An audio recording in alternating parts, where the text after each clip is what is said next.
Hello বন্ধুরা, তোমরা সবাই কেমন আছো? আশা করি সবাই খুব ভালো আছো। তো প্রথমে বলে দিই গুড মর্নিং।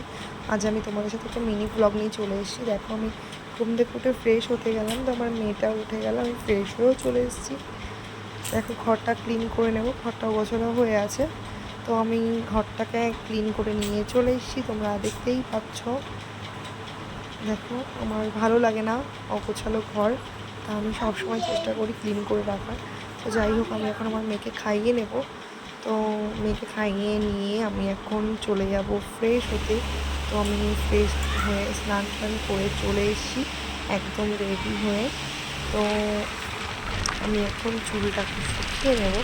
তো আমি ড্রায়ার ইউজ করি না, আমি নর্মাল ফ্যানের হাওয়াতে শুকাই। আমার মনে হয়, নিজস্বভাবে মনে হয় ড্রায়ারে চুলটা রাফ করে দেয়। তো আমি নর্মাল হাওয়াতেই শুকিয়ে নিই চুলটাকে, স্ট্যান্ড ফ্যানের হাওয়াতে। তো দেখো, আমি ওর সাথে চলে এসেছি খুনসুটি করতে।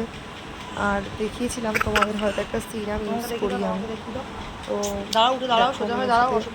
খুনসুটি করতে চলে এসেছি, ওর সাথে আমি দুষ্টুমি করছি এখন। ওকে নিয়ে আমি সারাদিন এইভাবেই টাইম পাস করি, তোকে নিয়ে আমার টাইম কেটে যায়। দেখো, বুঝতে পেরেছিল যে ওকে নিয়ে আমি ভিডিওটা করছি, তো তাই জন্য ও আমার সাথে খেলা করছিল, আমাকে কোলে চলে আসছিল। আমি ওকে নিয়ে চলে গেলাম আমার ব্যালকানিতে।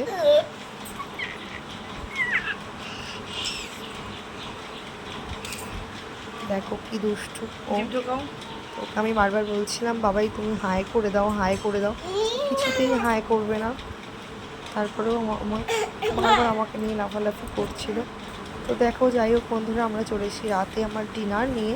রাতে আমার ডিনারে ছিল রুটি আর তড়কা আর কাঁচা পেঁয়াজ, কাঁচা লঙ্কা। হাই করে দাও, গুড নাইট করে দাও, গুড নাইট। যাই হোক, একে বললাম বাবাই গুড নাইট করে দাও, হাই করে দাও।